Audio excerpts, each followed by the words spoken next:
Hey, Ryan, I'm on. All right, we're about to get started.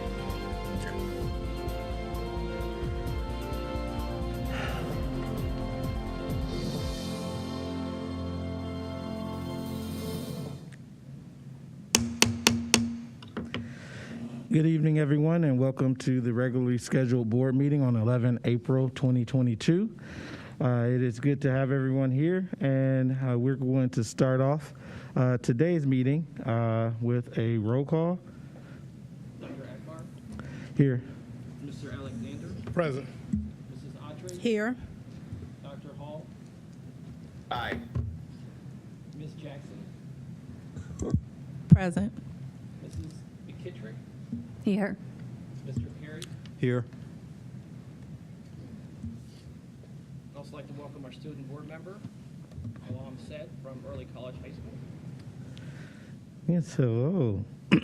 And we also have Mr. Pendleton joining us virtually, who is our treasurer. And we thank you very much, and we appreciate Mr. Atkins for standing in for him here in person. We will now start with our Pledge of Allegiance, and led by our student board member, Saeed Salam.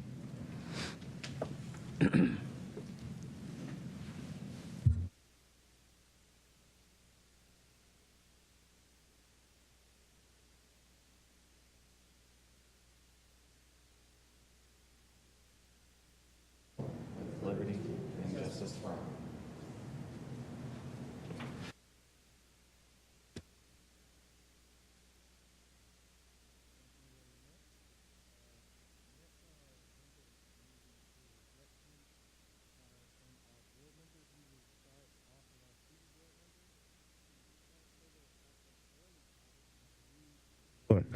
All right, I'm going to start over because I noticed my mic was not on.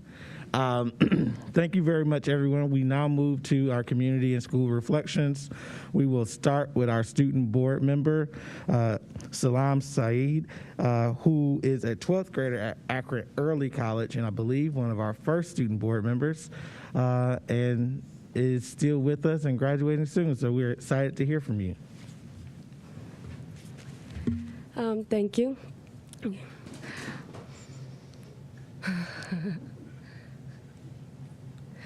Hello, everybody. My name is Salam Saeed. I am the final founding student board member. This is my 4th consecutive year serving. Currently, we are in the month of Ramadan. Ramadan is a month where one fasts from sun up to sundown. I am currently fasting as well as many other students in Akron Public Schools. There should be an awareness about fasting during Ramadan. For example, I have experienced questions about what I could or could not eat, and I am sure other students like me experience the same thing. It is an exciting time for me during the month of Ramadan. There should be an awareness about Ramadan and other holidays that are celebrated by the diverse students of Akron Public Schools. In addition to fasting, I am a senior at Akron Early College High School and a full-time college student at the University of Akron. This has allowed me to learn a lot about myself. If you really want something, you have to go for it. And now I am learning what that really means. This semester, for example, taught me what it is like to work hard for something I am passionate about, and in this case, it is nursing. I am taking human anatomy and physiology too, and this class has shown me that going to class and taking notes is not that simple. In reality, you need to understand the concepts at their fullest potential. I have to be a diligent student and go over my notes every day.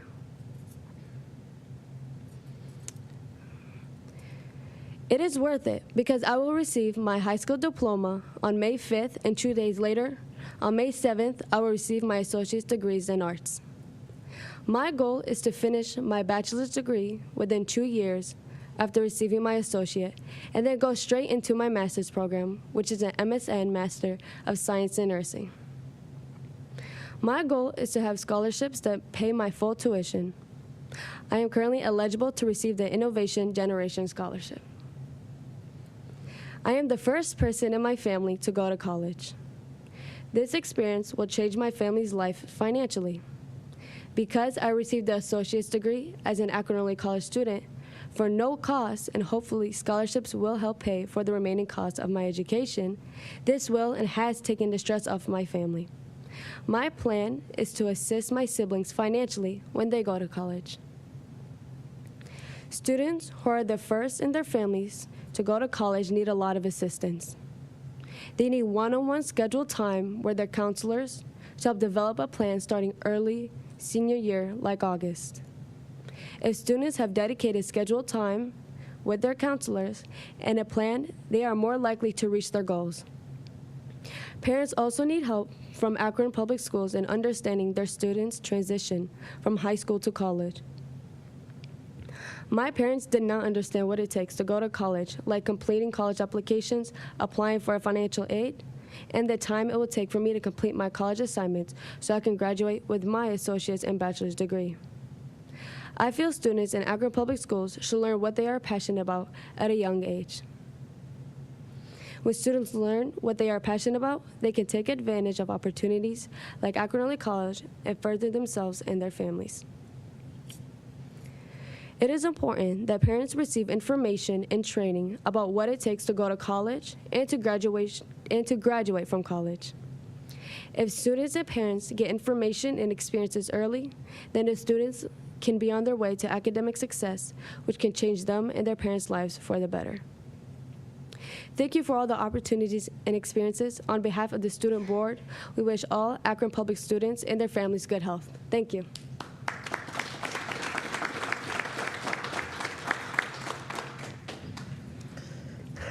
Thank you very much for sharing more information and education about Ramadan and also your experience at Akron Early College. And we are excited to hear about your plans for the future. As one of our founding board members, I can say on behalf of the entire board, we appreciate you helping us build the plane and your great counsel and advice as a student board member, but also as a student leader who has helped what I believe to build one of the remarkable jewels of our district. So thank you very much for being here and your service. With that being said, we now open the floor for the remaining board members to share any other community and school reflections. Are there any? Ms. Jackson. Good evening, everyone. Since our last meeting, I had the pleasure of visiting Reimer CLC, where I was so excited to meet the principal. I hope I said her name right, Mrs. Casapio. Does anyone know? Cassiopa, thank you, Mrs. Cassiopa. I want to say her name right because she is so fantastic. The climate of the school was amazing. They had a strong sense of family culture. She was excited about all the wonderful things going on in her school. I met the librarian, young people, multiple teachers, and other support staff, and it was just a great place to be. And one of the things I was really encouraged and inspired by with Ms. Cassiopa was just her passion and her innovative thinking for what was taking place in her school. For instance, when I walked into the school, as I was speaking with her and the school counselor, who was fantastic as well, it delighted me to see a school counselor that was in tune with what was happening in the school and able to speak to the initiatives of the school and the students that they serve with effortlessly. But they had this student, I want to say it was like an affirmation or mission statement. And when you walk up the stairs, it's this wonderful artwork that has the school mascot, and then it has these words, and it ends, "We are family." And it's all encouraging words that they say.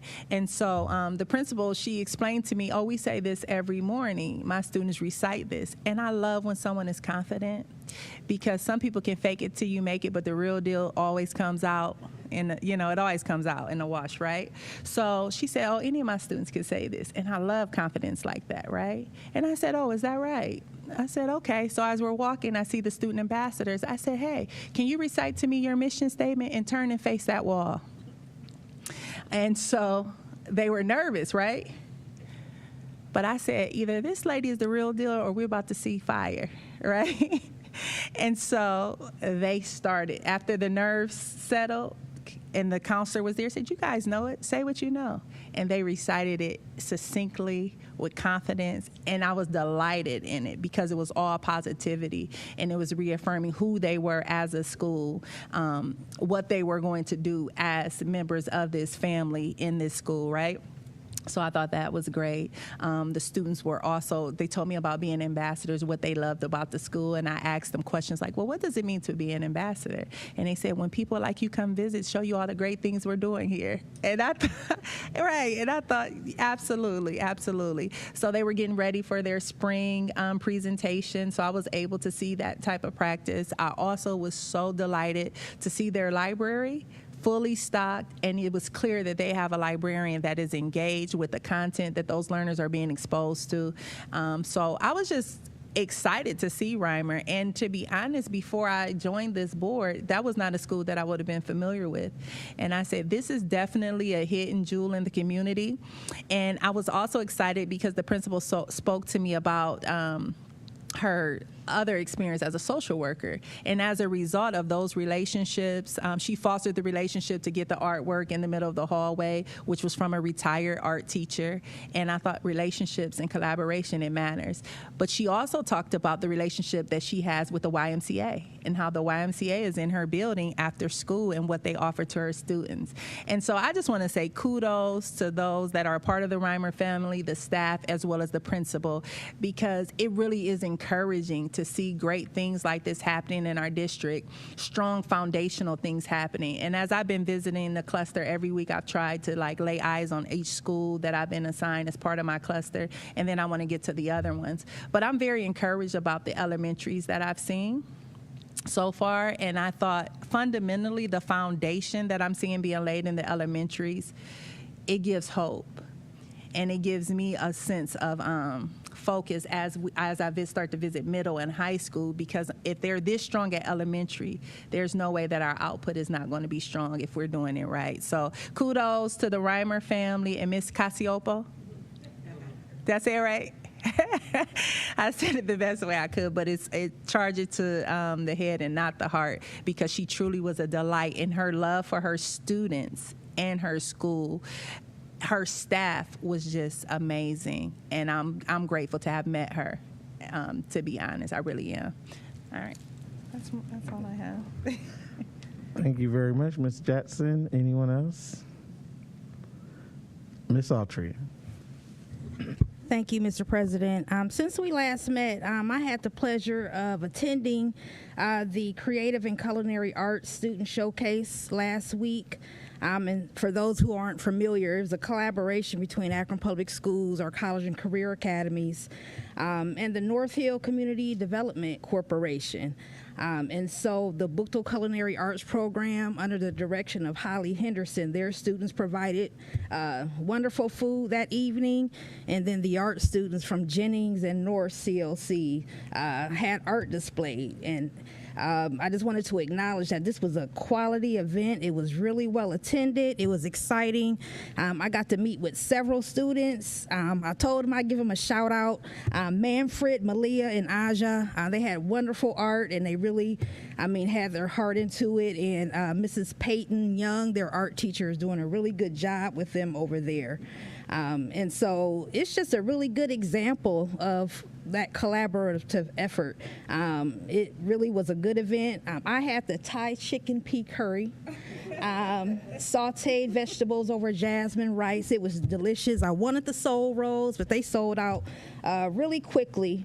But I just wanted to give a shout out to that whole process, including the College and Career Academy coaches, Mrs. Deanna Edwards and Kenny Green. Just a wonderful effort. So thank you for that opportunity from those hardworking folks in our district. Thank you. Thank you very much. Mrs. McKittrick.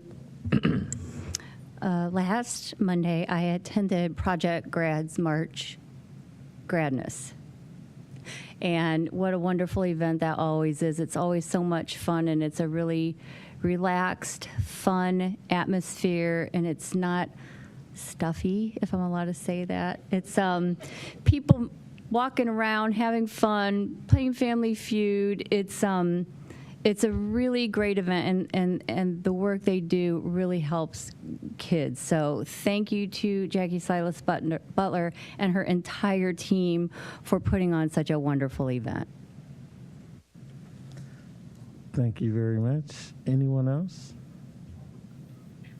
Yeah, I'll jump in. I'll jump in, Dr. Akbar, if I may. Dr. Hall?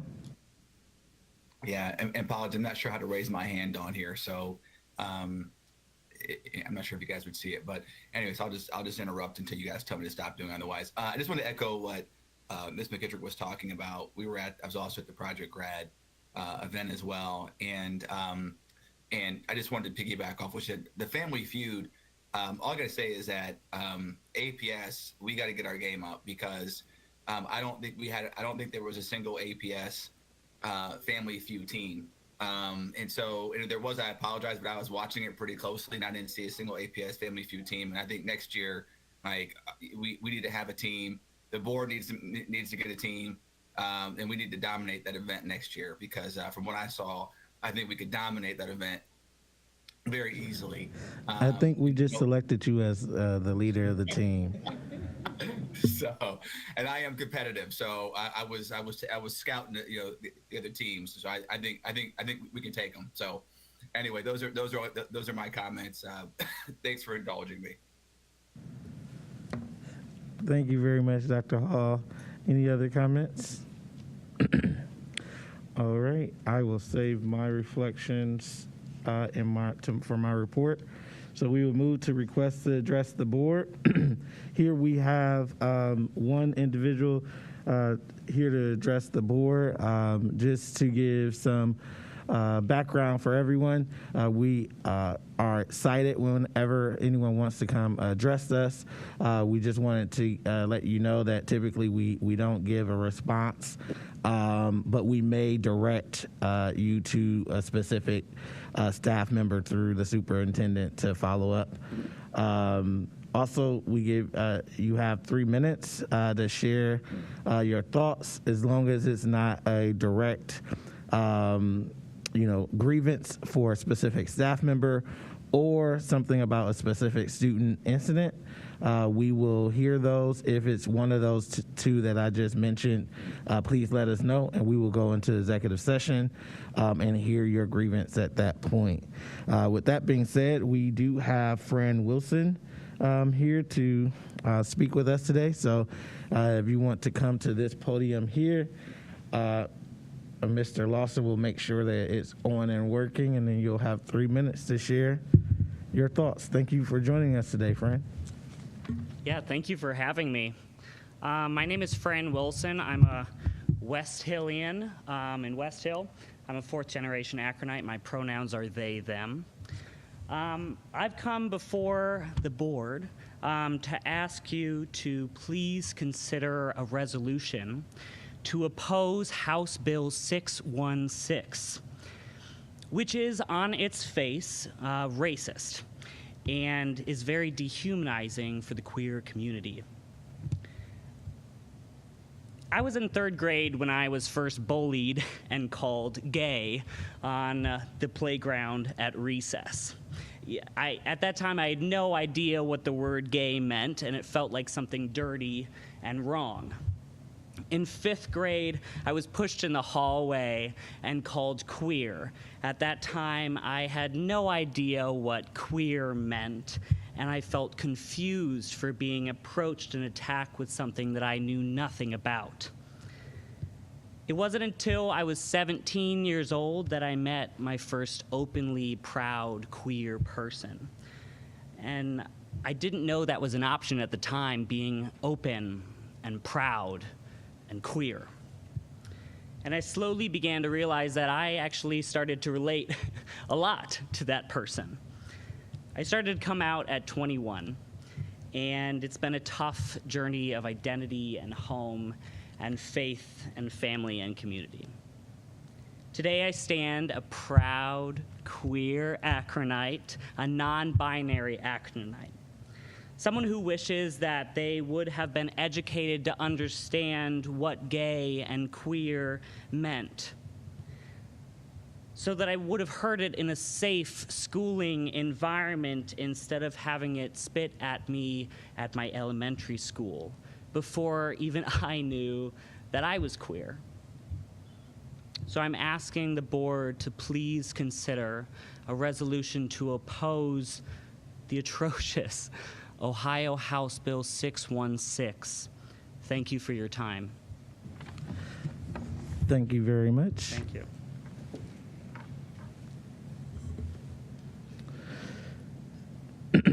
At this point, we will move to the approval of the previous meeting minutes from the regular meeting from 29 March 2022. Is there a motion on the table? So moved. It's been properly moved by Mrs. McKittrick. Is there a second? Second. It's been seconded by Mr. Alexander to approve the previous meeting minutes from 29 March 2022. Is there any discussion? Hearing and seeing none. Mr. Atkins, roll call vote, please. Perry, Yes. Hall, Aye. Jackson, Yes. McKittrick, Yes. Akbar, Yes. Alexander, Yes. Autry. Yes. Thank you very much, Ms. Atkins. And next, we will move to our personnel recommendations from Madam Superintendent. Madam Superintendent? Good evening, Dr. Akbar, and to members of the board. This evening, I wish to recommend the approval of personnel recommendations presented in categories 5 through 16. Thank you very much. It has been properly recommended for the personnel recommendations. Is there a motion on the table? I so move. It's been properly moved by Mr. Perry. Is there a second? Second. Seconded by Mrs. McKittrick. Any discussion on the personnel recommendations from Madam Superintendent? Hearing and seeing none, roll call vote, Mr. Atkins. Hall, Aye. Jackson, Yes. McKittrick, Yes. Akbar, Yes. Alexander, Yes. Autry, Yes. Perry. Yes. Thank you very much. Next, we move to resolutions and motions on the consent agenda. Madam Superintendent. Yes, sir. Those, I wish to recommend the approval of the resolutions and motions presented in category 21. They are in proper format. I move for their approval. Thank you very much. Is there a motion on the table for the consent agenda? I so move. It's been properly moved by Mr. Perry. Is there a second? Second. It's been seconded by Mr. Alexander to approve the resolutions and motions on the consent agenda. Any discussion? Hearing and seeing none, Mr. Atkins, roll call vote, please. Autry, Yes. Perry, Yes. Hall, Aye. Jackson, Yes. McKittrick, Yes. Akbar, Yes. Alexander. Yes. Thank you very much. Next, we move to business affairs recommendations. Madam Superintendent. Yes, and finally, I wish to recommend the approval of the business affairs recommendations presented in category 23. Thank you very much. It's been properly recommended for the business affairs recommendations. Are there any motions on the table? So moved. It's been properly moved by Mrs. McKittrick. Is there a second? Second. It's been seconded by Mr. Perry. Is there any discussion on the business affairs recommendations? Hearing and seeing none, roll call vote, please. Mr. Atkins. Perry, Yes. Hall, Aye. Jackson, Yes. McKittrick, Yes. Akbar, Yes, but abstain from 23.3. Alexander, Yes. Autry. Yes.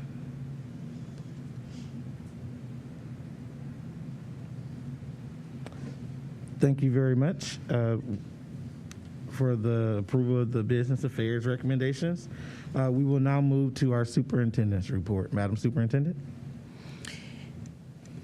Yes, and again, good evening. It is cold and rainy outside, but we're full of warmth here on the inside.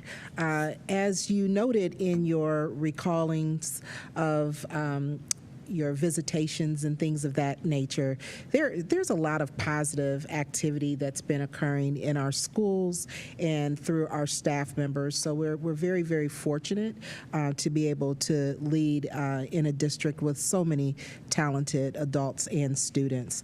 One of the things I wanted to draw your attention to, which is on our screen, is that as you know, we have a grassroots campaign happening across the district called Be Kind 330. The message is simple. Encourage kindness, give kindness, be kind. I shared that information with you about Be Kind 330 in the past. Today and in future board meetings, we just wanted you to have a glimpse of what's been happening since we introduced the concept and invited the buildings to get engaged, and really with no real directive, because we wanted it to be something sincere and authentic. But what you see on the stage is a school I would like to highlight for you. This is Voris CLC, which celebrated Autism Awareness Month in combination with Be Kind 330. Scholars in the Achieve classrooms helped increase understanding and acceptance of those who have autism by modeling acts of kindness, including operating a kindness cart. The photo there shows the kindness cart that is traveling throughout the building. The goal, especially last week, which was a big week of emphasis, was to give the scholars in the Achieve classrooms useful social and real-world skills as they practice their communication skills. The kindness cart traveled through the building, offering snacks and beverages to adults. Students are also holding popcorn sales each Friday in April. At the end of the month, all of the proceeds from the popcorn sale will go to the Autism Society of Greater Akron on behalf of Voris CLC and the district's Be Kind initiative. Kindness in the district is spreading in the community and within our schools. Be Kind 330 has a mission to encourage individuals to bring positivity and kindness to the community. Celebrating Autism Awareness Month while also celebrating the Be Kind 330 is a perfect combination. If you want more information, or if you happen to observe any of our students engaging in acts of kindness, we ask that you please continue to send photos. We're now making sure that many of the things that our buildings are sending are available on the website, and also we're beginning to use the app so that whenever you're having a challenging day, you can always take a peek and really be inspired by our students and our staff members throughout the district. Kindness really is something simple that can have a huge effect, and we're so glad that our scholars and our staff members are embracing it, as well as the broader community. So that is my first update to you. Secondly, is just to draw your awareness, board members. You have before you on the table, and we've also begun wide-scale advertisements throughout the community about the summer experience programming, the range of programming that is available for our students, actually pre-K through 12th grade this summer. So registration is now open, and actually parents, caregivers have been very responsive. So we already have a number of students engaged in the adventure of their choice, but summer programming will run June 6th through August 12th. And again, as you came in earlier today, the commercials were playing, but we certainly hope even during the summer you'll be able to go out and visit and kind of see how our students are continuing to be engaged in learning. as well, and was already mentioned, the elementary showcase is getting ready to take place, and is so we hope that you do have your calendars marked for May, that you can join us as we celebrate all of the accomplishments of our preschoolers through in collaboration with the GAR Foundation Arts Spark. So there's lots you can get engaged in and see young people really doing great things and continuing to learn.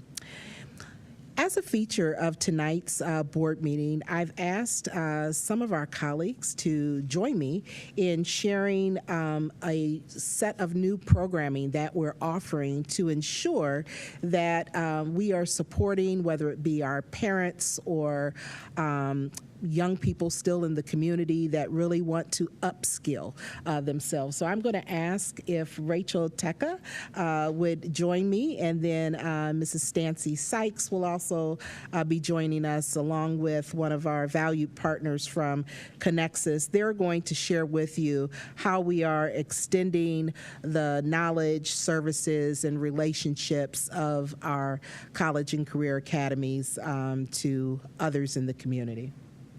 Rachel? Board of Education, thank you for allowing this wonderful group of people to share some celebrations with regard to opportunities for not only our students, but also for our families. With me tonight, I have Stancy Sykes, who is a Family and Community Partner Specialist, as well as Amica Holmes from Connexus NEO, where she's the engagement manager in charge of the healthcare sector. So I'm going to give a very brief, kind of high-level overview of this opportunity, and then I'm going to turn it over to these fine women. Our vision has always been to be able to use the spaces that we have within Akron Public Schools to try to build the capacity of our families to fill some of the workforce needs within our community. We have state-of-the-art facilities with our lab spaces and our equipment that really do align to the workforce needs of Northeast Ohio.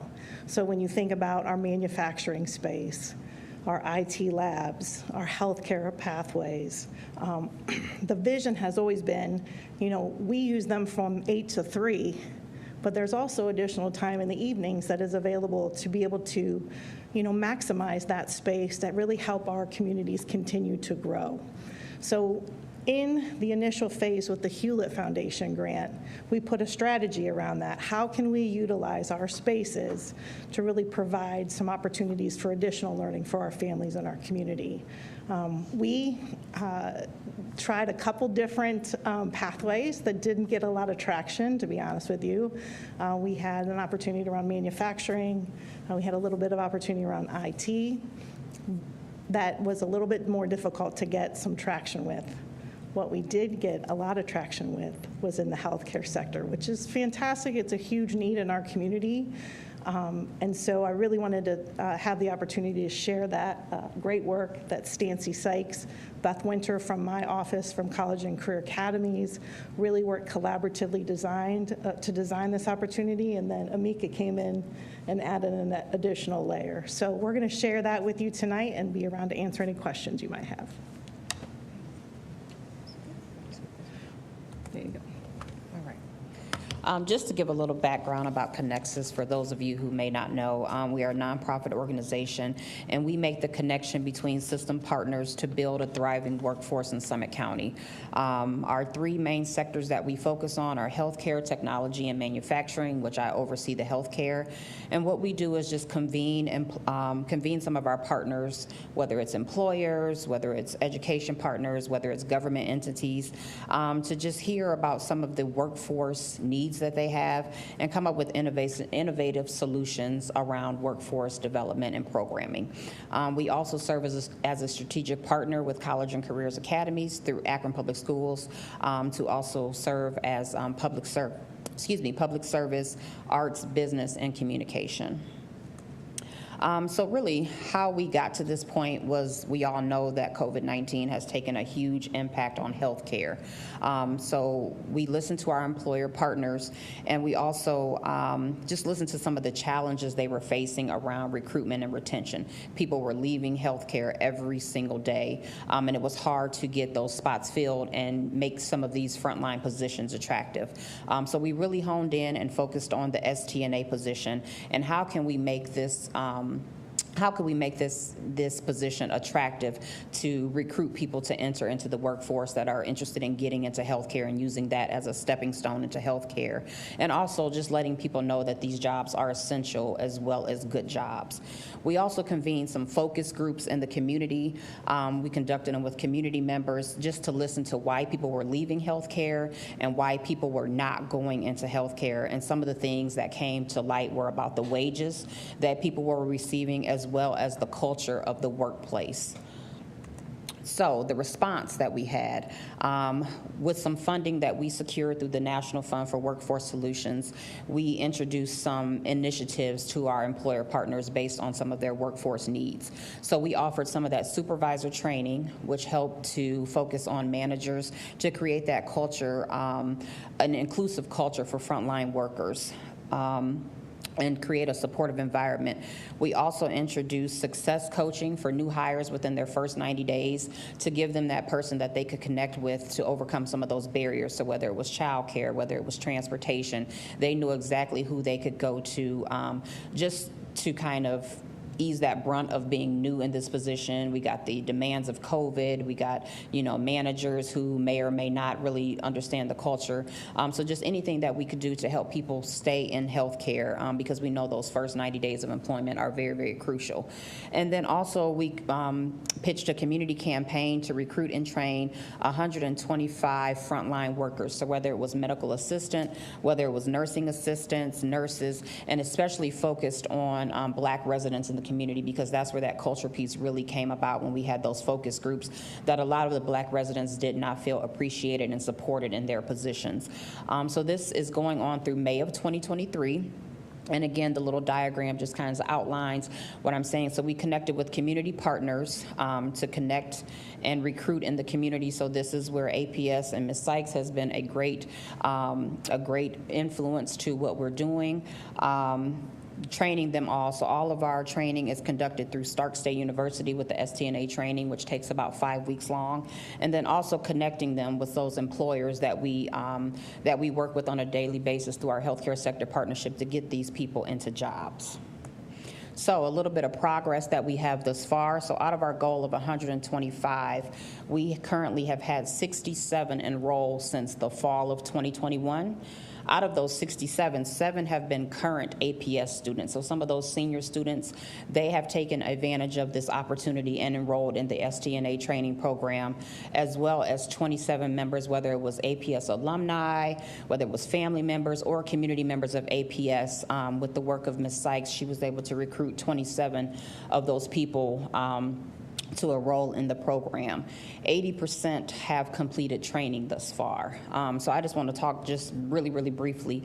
This partnership that we have had with APS, this was the largest amount of numbers that we've had so far with all of our cohorts. So just alone with January 19th and January 27th, we had 27 people enroll. That was huge.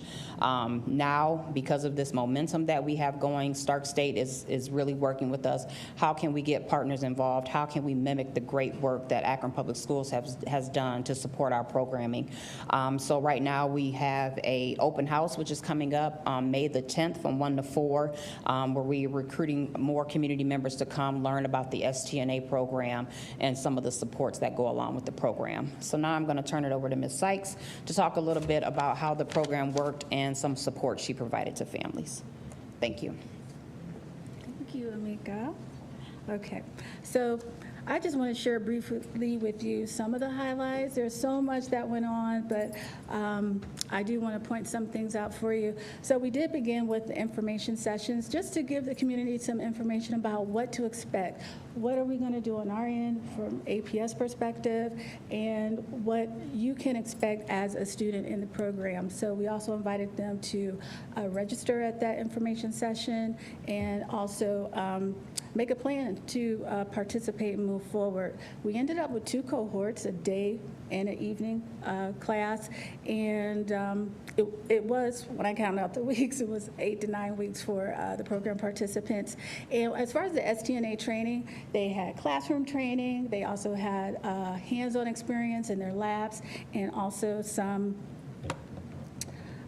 clinical experiences out in the community. So here are just a few photos. So the bottom there, that's from the information session that we had right here in our building, 10 North Main. And the top right, that's from the first day of class. So I went over the first day and was taking pictures and make sure they were there. They were so excited, and I didn't embarrass them too much. But I was so glad to see them. So that was like a first in-person check-in while they were going through the session. And then I also made sure that we had a mid check-in in person as well. So some of the supports that we provided, there was free tuition and fees for those who participated in the program. We also offered free uniforms. That included their scrubs, their shoes, their socks, their masks, whatever they needed. Books were included in this as well. And when it came to transportation, Connexus also provided for the participants gas cards, at their first check-in, and then I went back again and presented those to them at a mid-check-in. We also provided bus passes if they needed those. Health screenings and background checks. This was very important. So one of the requirements of the program is that you need to complete a background check, and you also have to do a health screening. So just think about getting a health screening and what that might entail with their day. So to make it more convenient for those who participated in the program, we actually worked with a partner, Summa Health, partnered with College and Career Academies, and they conducted the screenings here. And the background checks, typically what happens if you're going to pursue this program at Stark State, you need to do that at their Canton campus. Again, we wanted to reduce barriers. So we asked, can you do that in Akron instead of the Canton campus? They thought about it, they said, we can do that. And then I said, well, can you do it here? And they said, yes. So they did it. They did it the same day we had the health screenings. So now you just have one trip to make instead of multiple trips to make. And again, when you have to make a doctor's appointment, it could be the next week, the next month, who knows? So it was just very convenient for them to work that out. And like I mentioned before, we had the check-ins. Weekly, we had virtual check-ins. So we met, we had conversations about what happened the past week, what are you looking for in the upcoming weeks. We had conversation about academics, as well as some folks were saying, okay, my little one is getting ready for kindergarten. How do I get that going? What do I need to do? So it was perfect time to have those conversations and follow up with them to give them that information. And then, of course, we had an end of program celebration where they could bring their families out and be celebrated with all the hard work that they participated in as well. So they received certificates from APS. Thank you so much, Superintendent Fowler-Mack, for those. They also received a plaque of inspirational, encouraging words. We had dinner. It was so exciting to see the families come in and bring them flowers and just encourage them. This is our AM cohort. And this is a picture from our PM cohort. One of the family members, when I called to remind her, you know, we're having the end of the year celebration, how many will you bring? She mentioned to me that it was her due date. And I said, oh, well, don't worry about it. We'll get everything to you after the fact. I'll drop it off. It's okay. She said, no, I'll probably go into labor before or after. And I said, but it's okay. She said, no, I'll be there. And so about 40 minutes into the celebration, she comes in with her family, including the new baby. She had just been discharged from the hospital, and this was her first stop before she went home. She said she did not want to miss it. So to your point, relationships and collaboration, they definitely matter. So. And so these are some more pictures from the celebration. So some of the next steps. So for those who completed the program, some of them are being promoted at their current jobs, and they'll be doing more work using the training that they received through the STNA program. Others are deciding to move on to the LPN program and then to the RN program. Some are doing the medical assisting, and others are really excited to just see what else they can do in education. And they're thinking about counseling and just all other types of areas. So again, just being there to support them through this has just been a phenomenal experience, and thank you all for this opportunity.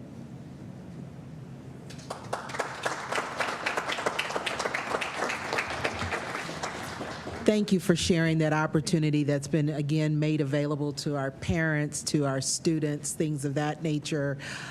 When Ms. Teka says, you know, we've tried this in other pathway areas, I do believe one of the secret sauces this time was the Miss Sykes effect, because I would meet with her on a periodic basis, and she always entered our meetings with, let me tell you what's going on, what's been happening in a positive way. There also were times where, you know, because she's got some chutzpah, so she also was, let me tell you what barrier we're running up against. And so we would problem solve about, you know, kind of how do we remove barriers to really keep our families and students encouraged, because success breeds success. So one of the things we wanted to make sure is that not only was this STNA certification possible, but also that there was a clear pathway to say, and when you're ready to go to the next level, here's how you do that too. And so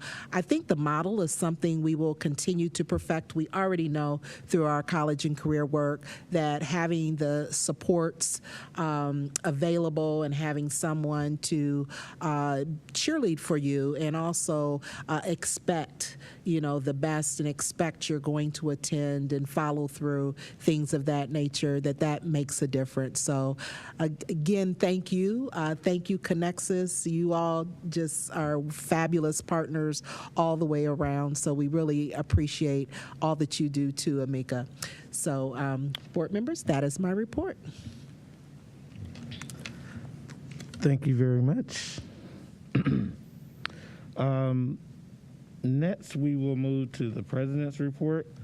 And so there's a few things. I too attended the Project Grad March Gradness, and as I shared with a few others, that event either was the best March Gradness event we ever had, or I was just so dang happy to be out the house.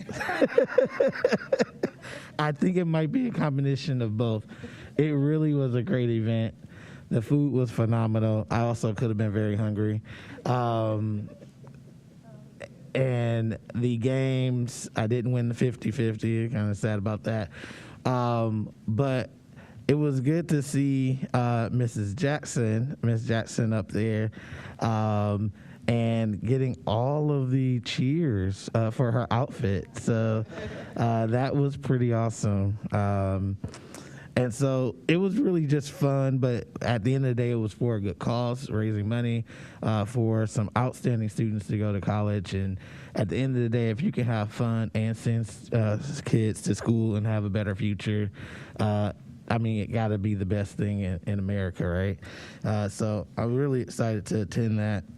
I also had an opportunity between our last meeting and now to visit Helen Arnold.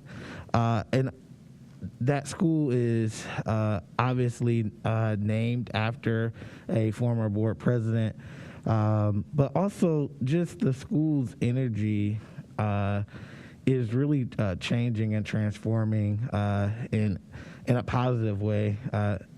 I think that I've always gotten great vibes and energies in that school, but this time there was just so much more happening that was really good. So there was a group in the auditorium beginning to practice, and they asked if I could stay, but unfortunately I had this thing called a JOB, so I had to go to that.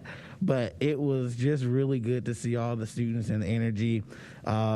We had 3 ambassadors who showed me around, and we went into one of the classrooms, and they said, "This is our class," and I was like, "Okay, great." And one of the students was saying, "Yes, and this is outside is where they show all of our work," and they were doing different. I don't even know what it's called, but basically the different books that they were doing. It was like 100 book challenge or something like that, and it was showing all the books that the students in that class had read. It was so many, I was overwhelmed by how many books there were. So that was pretty amazing. I had the opportunity to talk to Mr. C during that time as well, and one of the students mentioned going through the Saturday Academy. And so I asked, "What's the Saturday Academy?" And he beamed up and wanted to tell me all about the Saturday Academy.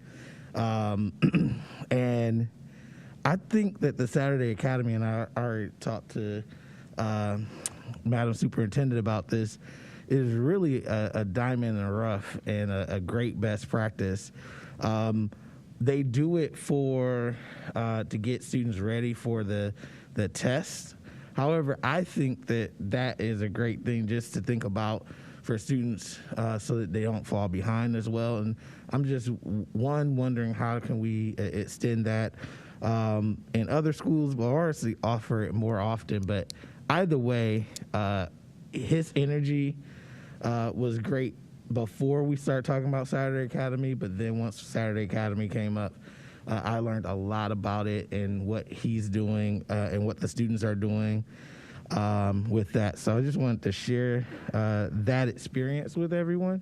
And hopefully if you get time, you can go check out Helen Arnold and seeing more of what they have to offer. Oh, let me also say, they have this reward program that comes out this vending machine. I'm probably going to get this wrong, but I was pretty excited about the freaking vending machine because it had so many cool different things in it.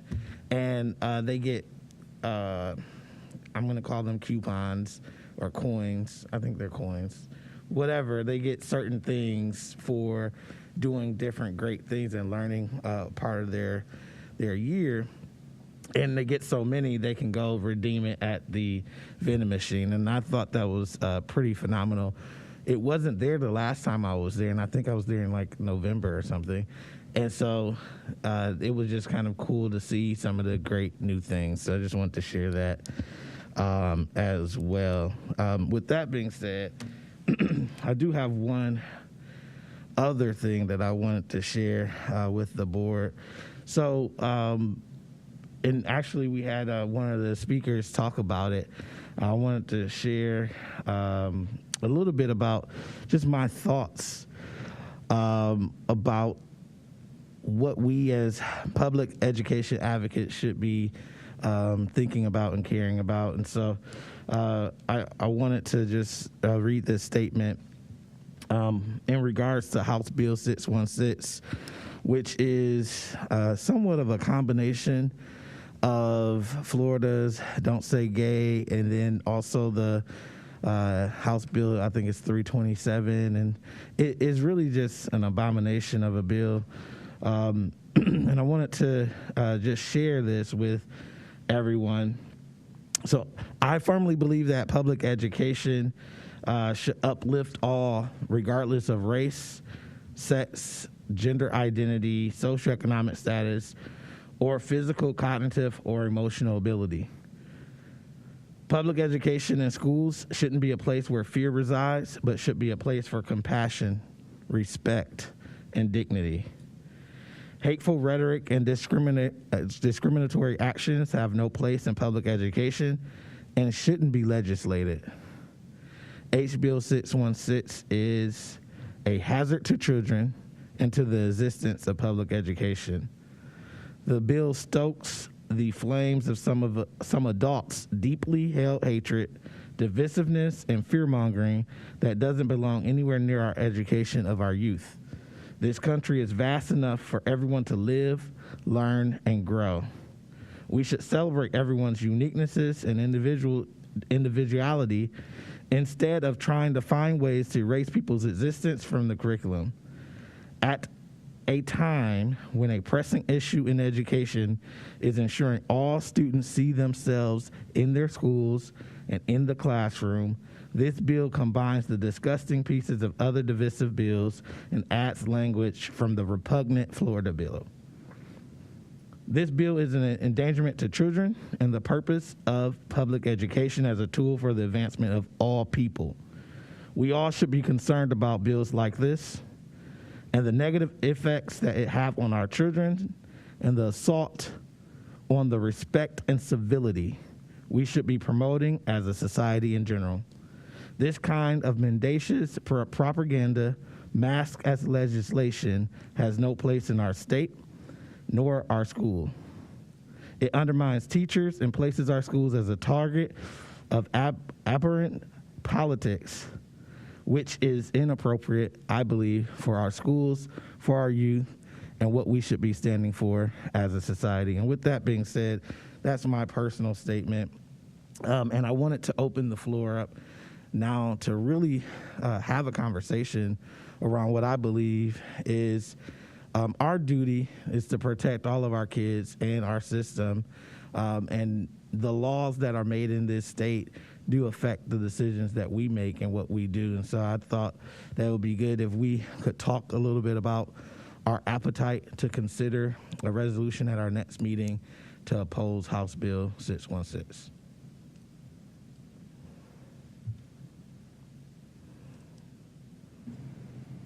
Mrs. McKittrick.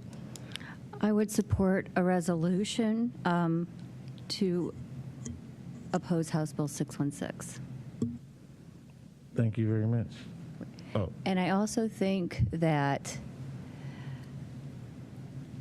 people who are educators should be left to educate the children, and lawmakers, unless they are specialists in education, should leave the educating to those who are specialists. Thank you very much. Ms. Alexander? Yes, I agree that all kids should have an opportunity to learn, and no matter what race, creed they come from, they should all have the opportunity to learn.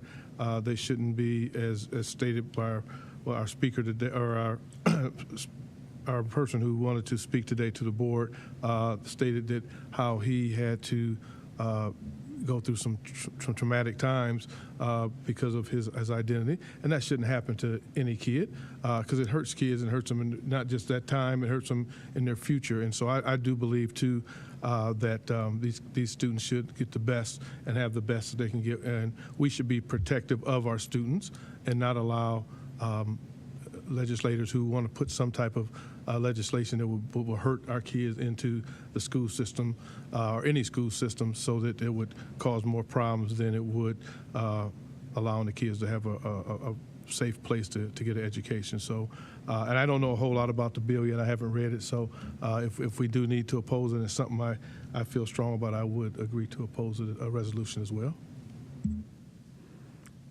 Thank you very much. And I also want to just say that I believe Ms. Alexander meant to say they, not him. So just wanted to make sure, or them. Yep, thanks.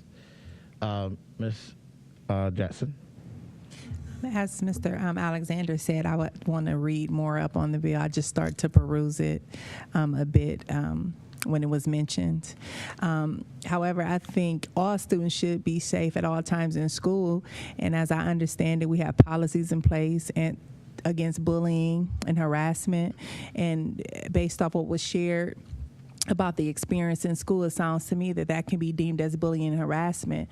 So if we have policies in place, I think a bigger question is the accountability of enforcing policies that's already in place that's supposed to protect all children, regardless of what their sexual orientation is, their race, or their gender identity, we have policies that's already in place that is supposed to be for the protection of the children. And so I think my question is, how can students be empowered to know that these policies are working for them, that already exist, that is supposed to be for the betterment of all students that currently attend schools? And so with that being said, I think, I don't know necessarily, like I said, I'm not familiar. I need to look more into the bill that citing for a resolution and saying that's protecting children is the answer, because we have things in place that should already be executed to protect all learners within the schools. And I think the bigger question is, if that's not happening, why? And we need to hold people accountable. Regardless of how the student is being assaulted or verbally abused, they should be protected based off policies that are already in place. Yes, I appreciate that comment. I'm going to go to Dr. Hall in a second. I just wanted to add that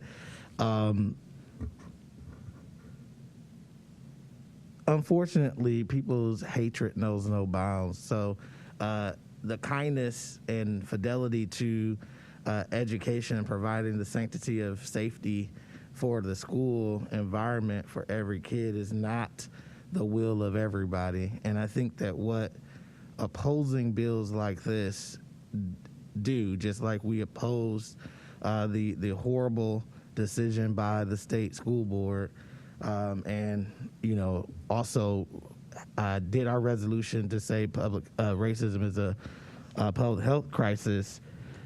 People who have different identities, gender identities, or what have you, are people too, and they deserve to see themselves in the curriculum. The other piece of this is this bill isn't just, it's not just about not saying gay, which is what Florida's law was. This bill is more so about a combination of what they're calling divisive curriculum or elements or what have you, concepts. And they're saying, being gay is one of them, but also things around race. And so we specifically called out in our policy racial equity, because even though these are things, in the world that I live in, this is all things that people should be doing, but I wouldn't have a job if everybody was doing it, right? So it's very important that we do stand up for our most marginalized communities who are vulnerable from legislation like this, which ultimately can override our policy. So, Dr. Hall? Yeah, Dr. Akbar, I appreciate your comments. So I would also support that resolution. And I would say that I know that there's some of us on the board that are still doing some reading and research on this. I would I would respectfully suggest a couple editorials that are in the Columbus Dispatch as a great place to start some of that background reading. There's one that actually came out just yesterday in the Columbus Dispatch, and I beg the pardon of anybody over at the Akron Beacon Journal. If there had been articles, editorial articles in the ABJ, I haven't seen them. If there had been, then again, my apologies, but I've seen two great ones in the Dispatch on this topic. The first one came out yesterday. It was called Our View, Let Ohio Teachers Teach Truth. Educators, kids are casualties of raging culture war.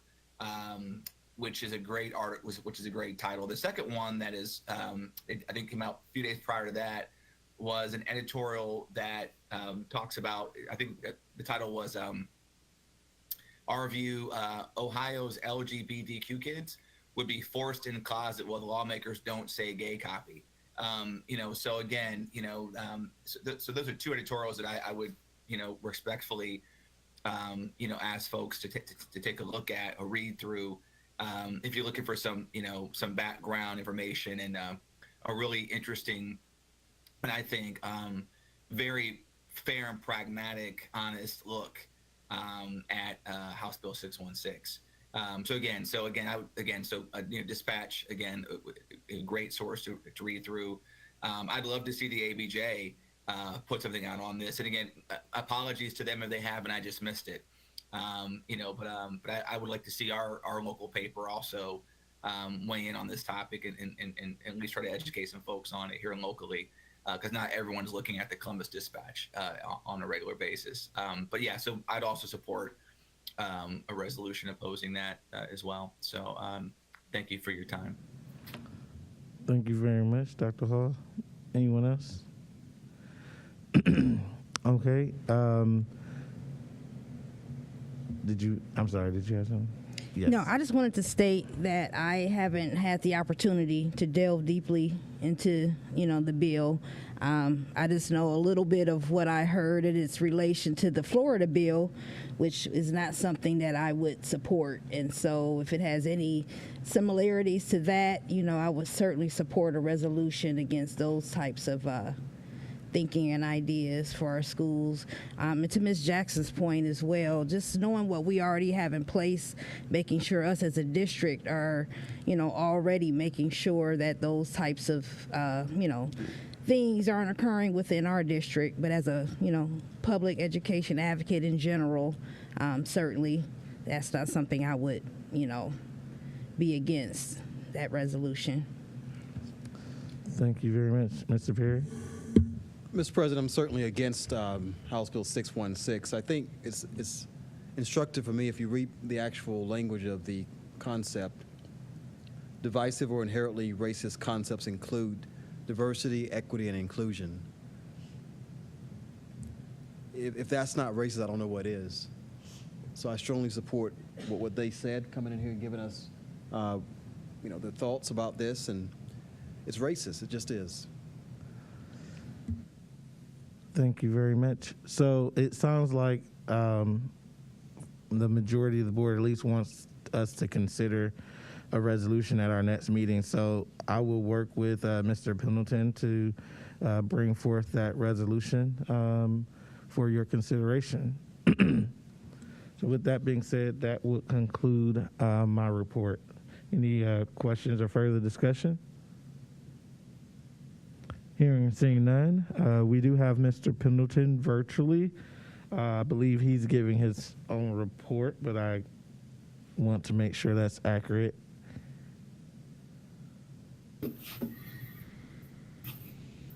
Good evening. I'll be giving my report mostly in executive session tonight. Okay. Thank you very much. Thank you. All right. So we will move to our committee reports. Legal Contracts and Board Policy Committee, Mr. Alexander. Yes, Legal Policy Committee met on March 30th. All that was present was Mrs. McKintrick, Mr. Perry, Dr. Akbar, Superintendent Fowler-Mack, Mr. Pendleton, who were present. We reviewed student name and pronoun policy. This policy, as well as the review of the employee name and pronoun policy, both were reviewed. The committee reviewed these draft policies. The policy has been shared with senior staff and board members for review. Mrs. Fido will review the suggestions and incorporate them into the draft policy before bringing it to the Legal and Policy Committee for the final reading. We also reviewed live stream broadcast of board meeting policy. This draft has been drafted. This policy has been drafted and shared with the board in the recent Friday notes of Superintendent Fowler-Mack, and then reviewed the assignments within the district policy. And this policy as well has been drafted and shared with the board in Mrs. Fowler-Mack's Friday notes. That is the report from the Legal Policy Committee. Thank you.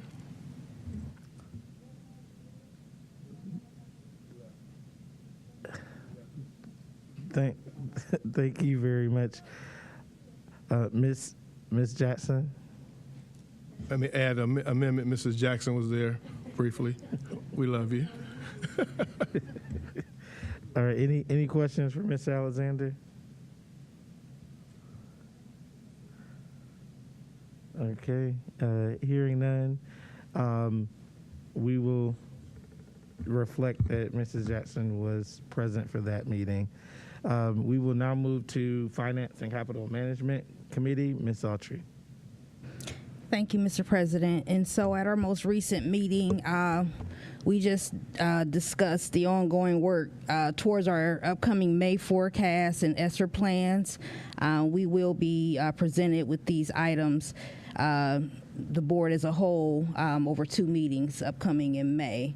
But the bulk of our meeting was around the long-term operational planning process, with some of those highlights including an estimated need of $113 million in repairs just to get our buildings that weren't touched by the CLC project warm, dry, and safe.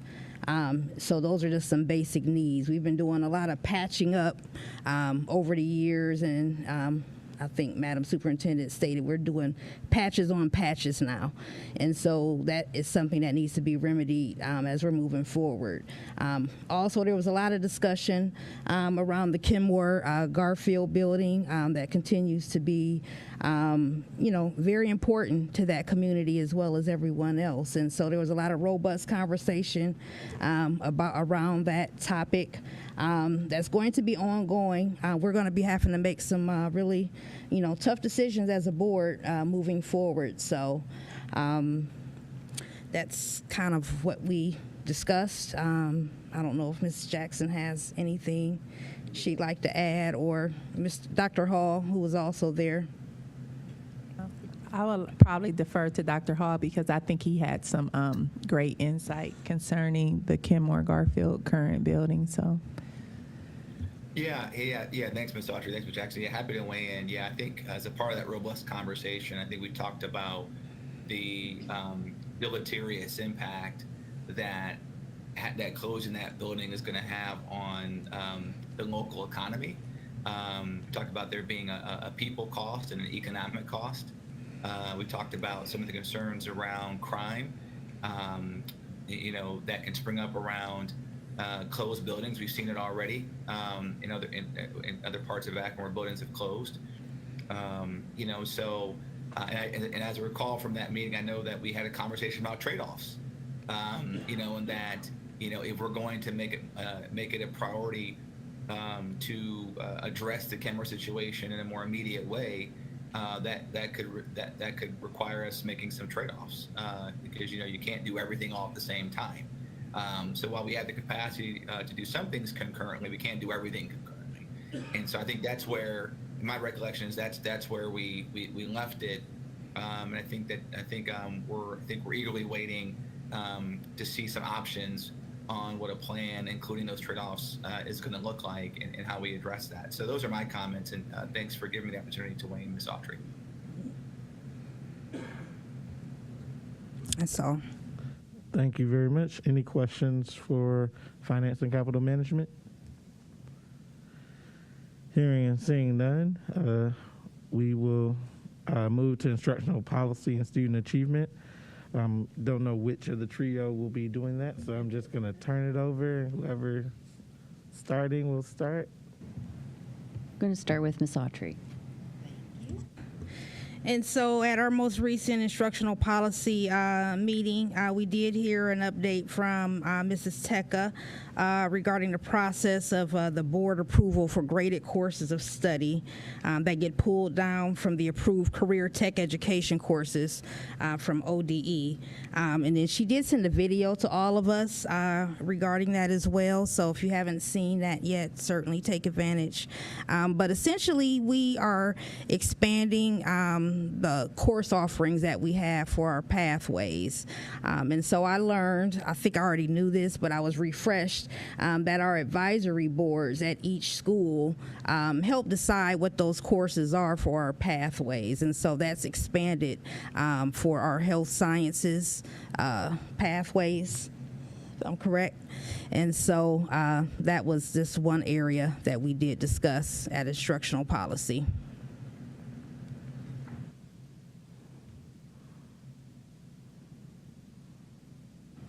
Okay, moving on.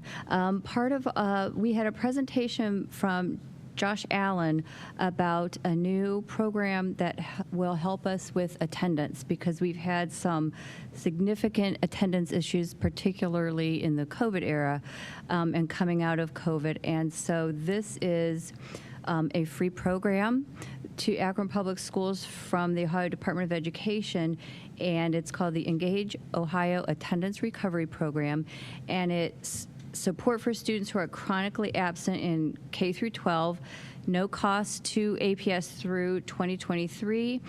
The district opt-in is voluntary, and it engages counselors who will assess the need and offer families and students a success coach.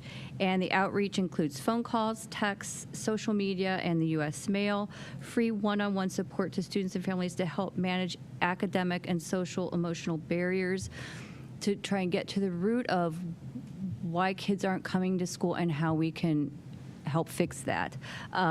So there are 3 levels of outreach. General outreach, just call and check to see if the child's okay. If more barriers exist, then what are some additional strategies to help? And if a child isn't attending school, a coach will reach out at least 3 or 4 times a week. And the student ratio is 1 success coach to 40 students. There's no limit on the number of referrals to the district, so if we want to try and have, I think we talked about a number of 11,000 of our students, that maybe then that's what we would. Oh, there's Josh Allen. Hi, Josh Allen. Josh, if you would join at the mic, please. Okay, thank you.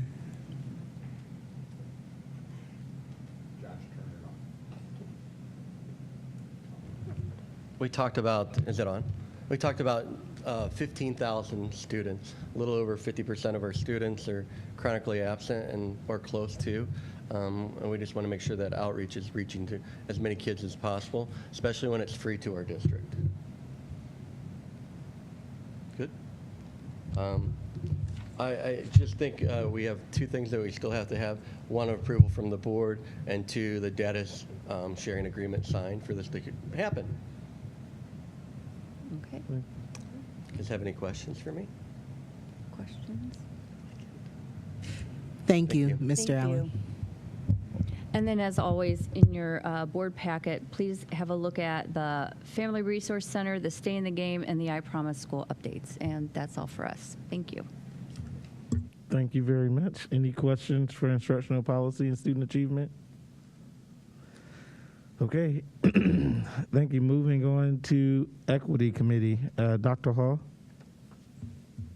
Yeah, thanks, Dr. Akbar. I'll ask your indulgence. I'm going to try to get through this without coughing all into the camera.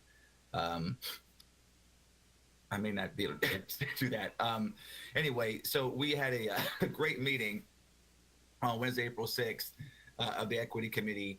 And we began with the Chief Diversity Officer report, in large part because the last 2 meetings we didn't get to her report, and that's critical. So there's just that many things to discuss. So she began by providing an update on the family and community engagement capacity building. So basically, she shared a handout that was listing the audit and implementation supports that had been brought in by Madam Superintendent to increase the capacity for supporting outreach and community connections. We highlighted 3 agencies. The first one was the National Center for Families Learning. And Ms. Chapman sort of outlined for us that the NCFL really works to support working with team leading teachers to deepen their understanding and awareness in connecting with families. She also gave a shout out to Ms. Vitale over at, I believe, Cyberling. Correct me if I'm wrong, Ms. Chapman, but I think she was over at Cyberling for the work that she's done. I guess she gave a presentation in Columbus, really talking about the work that she's done supporting family engagement work in her building. The second agency that we talked about was the National Network of Partnership. And that's a group that really it really functions in partnership with Johns Hopkins, which is a leading research and educational institution here in the U.S. And it's about providing family liaisons with more research-based training you know, the program in a whole really works by working with schools and districts and states to implement research-based partnership programs. And so that's kind of the connection here as well. And then the third agency is called the Institute for Educational Leadership. And so the IEL, we talked about how the IEL is auditing the way that we engage with families, and through a plethora of different ways, like communications, programs, et cetera, and helping us to learn how to better our work and connecting with families. There's also a lot of data around the number of contacts. I think I've got here 11,000 plus contacts via our family liaisons.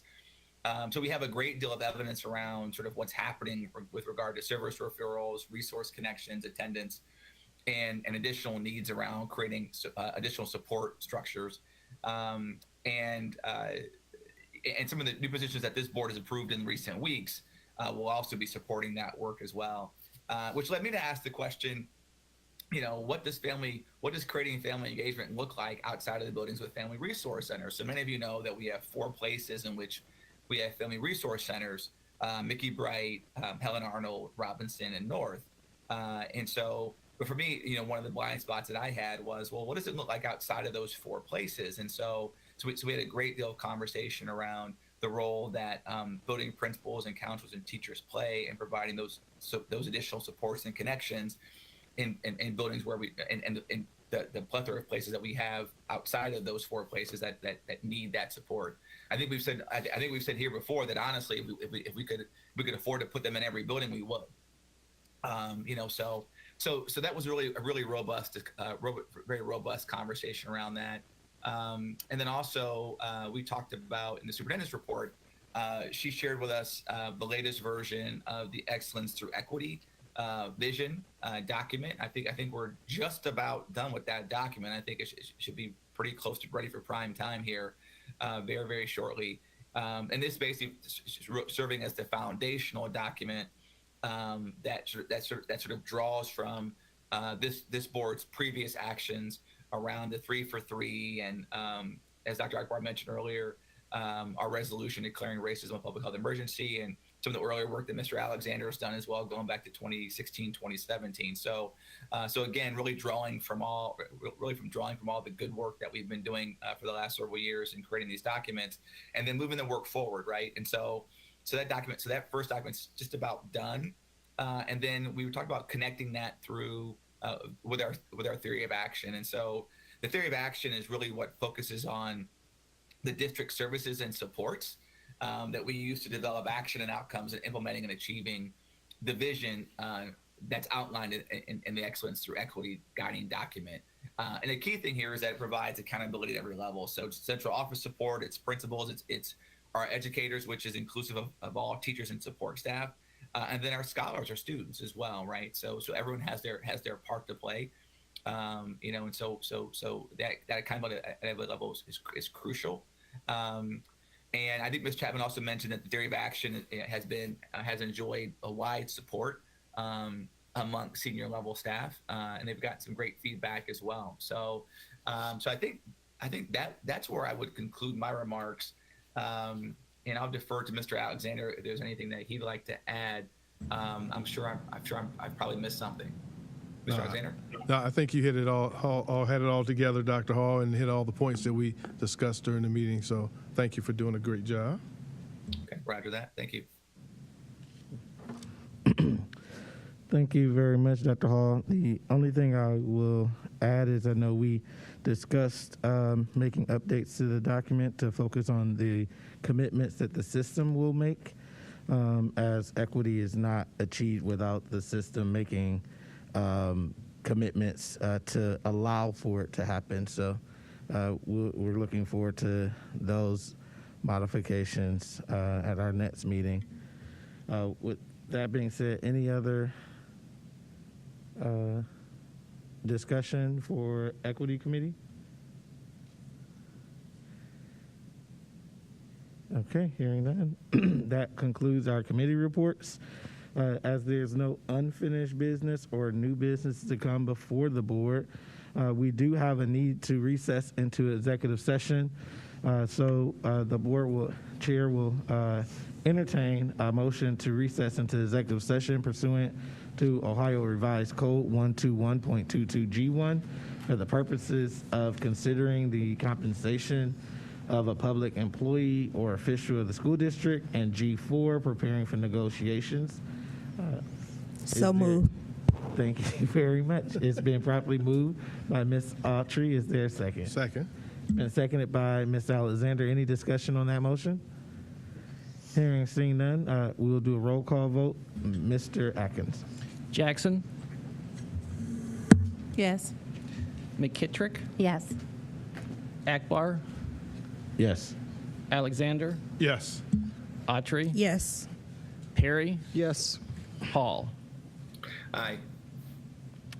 Thank you very much. As we do not foresee any action taken after we return from executive session, we will stand in adjournment into executive session at 7 p.m. Thank you very much.